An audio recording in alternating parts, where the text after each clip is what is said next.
The biggest mistake you'll ever make is teaching others how to live without you. Power dies the moment you're replaceable. In this video, we'll expose why independence is a lie, and how the true rulers keep others clinging to them for survival. If you've ever felt used, forgotten, or pushed aside, it's because you didn't make yourself necessary. That ends today.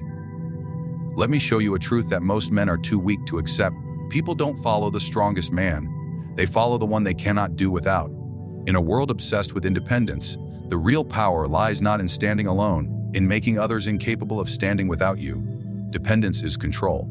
And if you master this law, you will never beg for loyalty again. It will be forced upon you. Think back to every time you felt powerless.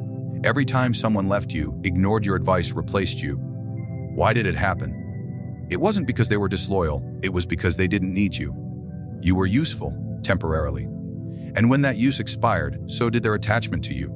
You must become the opposite of disposable. You must become irreplaceable. And you do that by planting needs so deep into their lives, they can't breathe without your presence.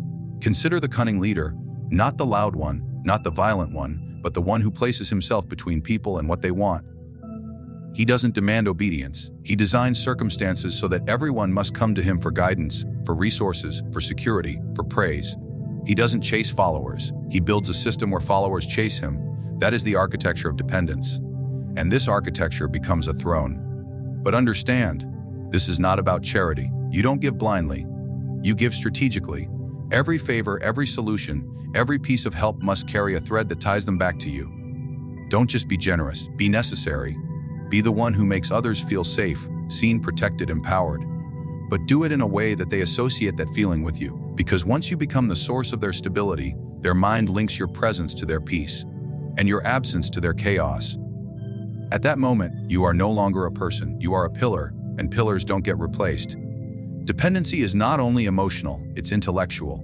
If you give people clarity when they're confused, if you offer structure when their life is disorder, you become their compass. And a man without direction always returns to the one who shows him the way.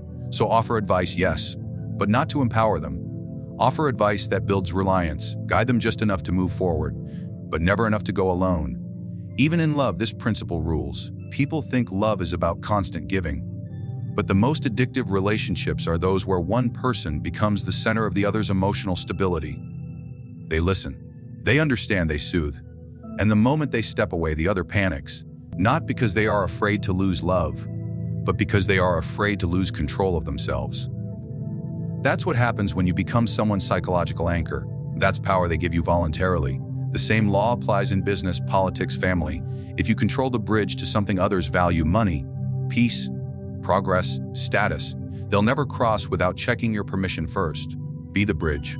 Be the connection. Never be the end point. If you are the means, not the end, then they always need you to get where they're going. Do not be fooled by temporary closeness. People admire strength, but they obey dependence. A man may praise you for your greatness today and betray you tomorrow if he no longer feels he needs you. But the man who knows his success is tied to your support will defend you, protect you, even serve you, not because he loves you, but because his future requires you. Now, how do you know if someone depends on you? Simple. Take a step back, remove yourself, delay your response. Withdraw your support for a moment. Their reaction will reveal everything. If they panic, if they chase, if they negotiate, that is dependence. If they grow stronger without you, you have failed to secure your power. That's when you go back, redesign the system, and reinforce the need. It's not about forcing anyone. It's about designing an ecosystem where you are the sun, and everything else revolves around you.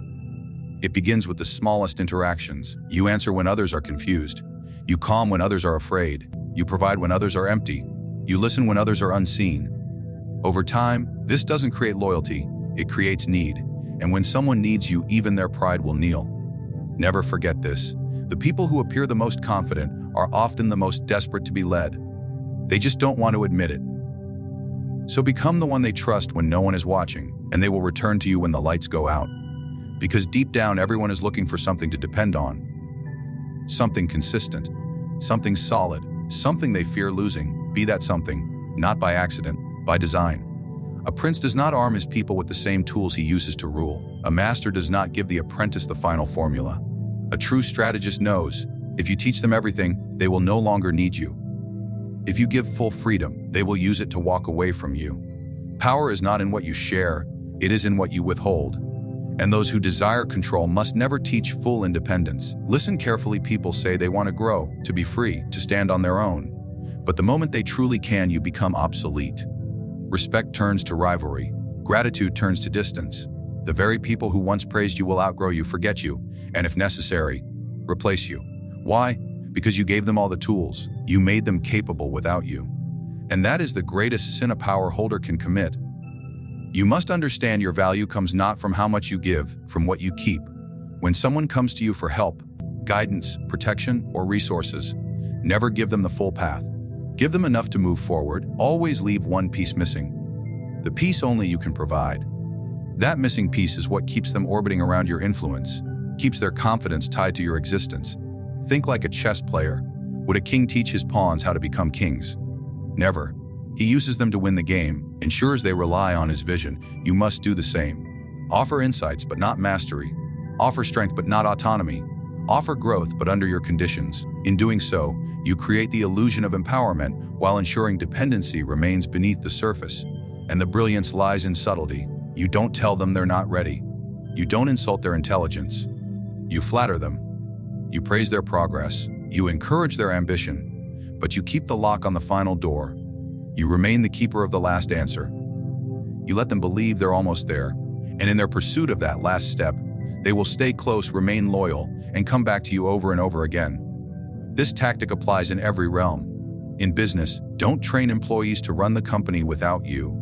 Train them to be excellent at their tasks, but never show them the full structure, the critical strategies, or the leverage points that only you hold. In relationships, don't show your entire emotional deck. Be open, be kind. But keep a part of yourself reserved. The mystery becomes your leverage. In mentorship, don't teach every step. Teach the first few steps well, and let them realize they still need you for the rest. Do you understand what this creates? A dynamic of pursuit.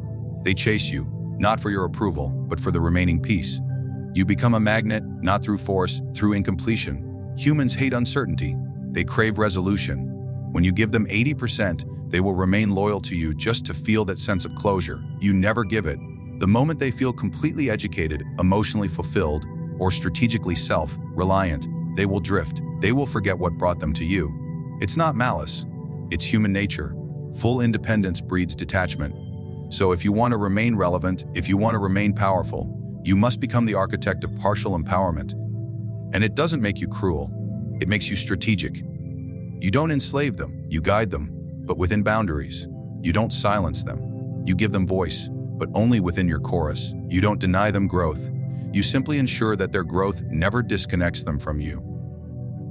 Because here's what most people don't understand. Those who seek to control by giving everything will lose everything. Generosity without restraint is a form of self-destruction. The wise understand that the true art of influence lies not in the amount you give, but in the precision of what you hold back. There is an elegance in partial revelation, a power in measured guidance. The ones who hold the key to power are never the loudest, never the most giving, never the most open. They are the ones who control the last chapter of the story, no matter who writes the beginning. You must design every interaction with this awareness. Every time you teach, ask yourself, am I giving knowledge, or am I surrendering power? Every time you help, ask, am I solving their problem, or eliminating their need for me?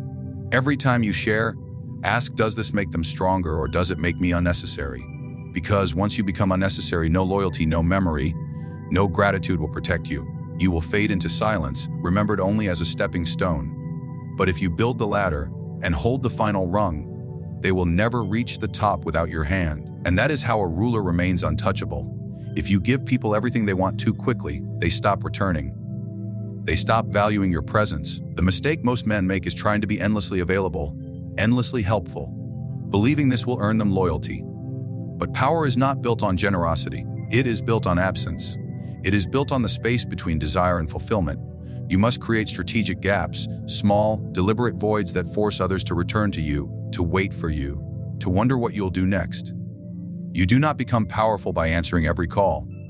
You become powerful by being the only one who can answer some of them. That is the difference. And when people begin to understand that you are the only gate to what they want, they will adjust their behavior. They will speak more carefully. They will respect your time. They will show loyalty, not because you demanded it, but because their access depends on it. Dependence isn't born in your presence, it is born in your controlled absence. People respect what they can't fully touch. They chase what's always just out of reach.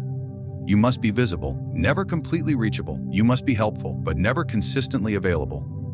There has to be a gap, a delay, a pause. That pause is where the power lies. You must become a controlled supply in a world of unrestrained demand. What happens when a resource is limited? Its value increases. What happens when attention becomes rare? It becomes precious. Think about this: when everyone else is offering instant access, instant replies, endless openness, you do the opposite. You slow it down. You filter. You ration. Suddenly, you're no longer part of the noise. You're the exception. You're the one they wait for.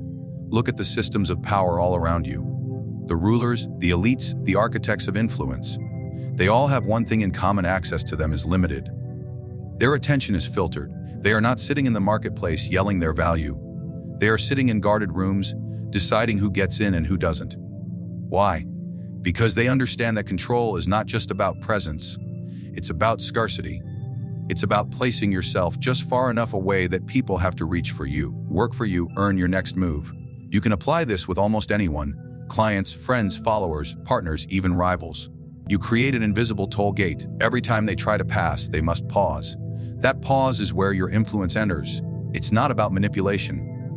It's about setting boundaries that breed respect. People always know what to expect from you. They begin to treat you like a habit: predictable, comfortable, replaceable. But if you introduce uncertainty, a slight delay, a little friction, they will begin to rethink how they treat you. They will measure their words. They will wait for your reply. They will anticipate your approval. Even in conversation, the same principle applies. Don't rush to fill every silence. Let it stretch. Let them wonder what you're thinking. That pause makes your words heavier when they finally arrive.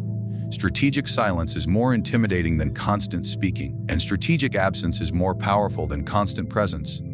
You create psychological terrain where they must cross the desert just to drink from your well, and that desert, the effort, the waiting, the not knowing, that is what makes them value the water.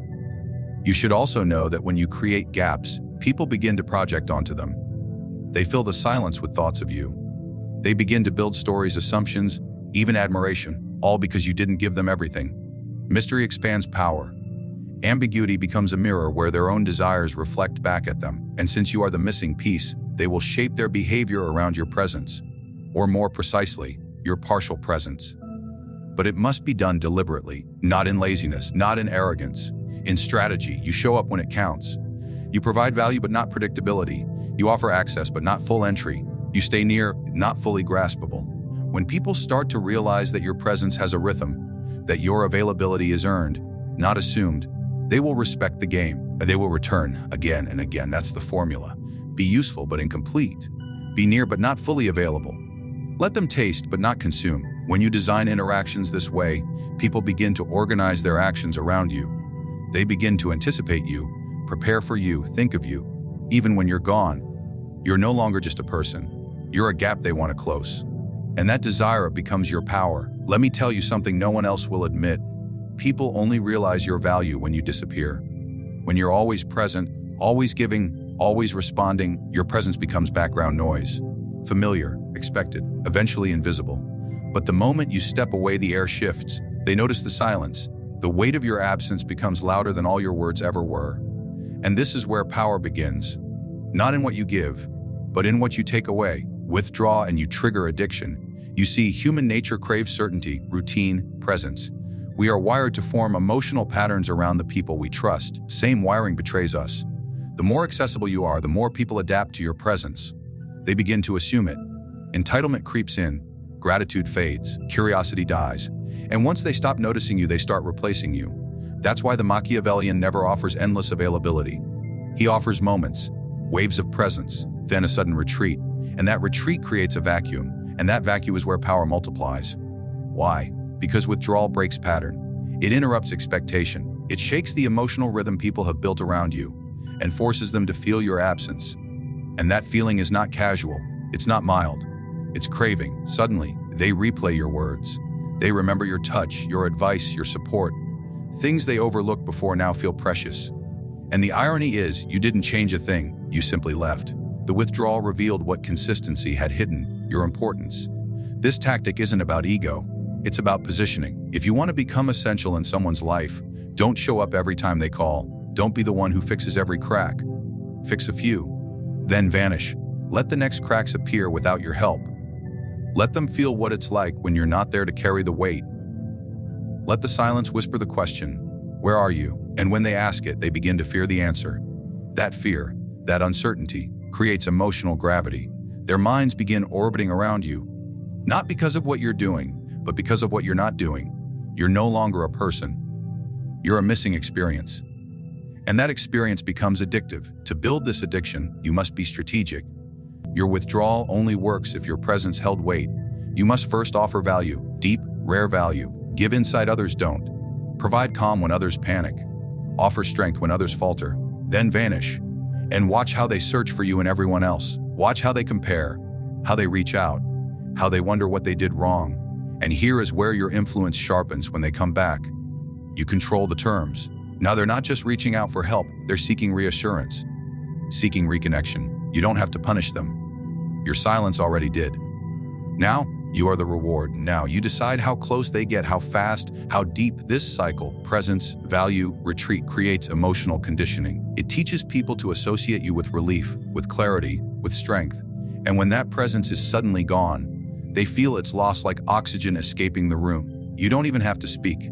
They already feel the lesson. You became a pattern in their life, and then you interrupted it. Think of the greatest leaders, the most desired lovers, the most respected mentors. None of them were constantly available. They moved on their own time. They let people miss them. They let their absence carry weight. And because of that, people respected them more, wanted them more, feared their disapproval, longed for their return, not because they begged for attention, but because they controlled it. And here's the paradox you must master. Consistency makes people feel safe, but intermittence makes people feel addicted. It's not the regular presence that hooks people. It's the tension between presence and absence. The uncertainty of when you'll appear again, the inconsistency that makes them chase. That's the core of psychological influence. Predictable things are taken for granted. Mysterious things are pursued. So when you feel like you're giving too much, stop. Not because you're tired, but because they need to feel the absence. When they think you'll always be there, disappear, not to punish, but to shift the power. Every withdrawal is a reset, every silence a reminder, every pause a trigger for obsession. People don't get addicted to what they have. They get addicted to what they almost have, what they had and lost, what they want back. Your job is to become that feeling, not a constant presence, but a remembered absence, an echo in the mind, a space they want to fill. Not because you demand it, but because their own emotions beg for it. You have now seen the architecture of true power, not the power of loud voices or empty promises, but the subtle, silent kind that makes people orbit around you without knowing why. When you make others dependent on you, you don't need to chase loyalty. You become the reason they survive, the source of their clarity, the bridge to their ambitions. Never teach full freedom. Let them grow, but always return to you for the final key. Build strategic gaps, deliberate absences that make your presence feel like a reward. And then, when the time is right, withdraw. Not to punish, but to addict. Let them feel what it means to go without you. You are no longer just a person. You are a need. A presence that lingers even when you're not there. That is the essence of power. Not to dominate with force, but to design the world so that others can't breathe without your permission. This is the game Machiavelli mastered, not through cruelty, but through control. Not through chaos, but through necessity. The moment you become necessary is the moment you win.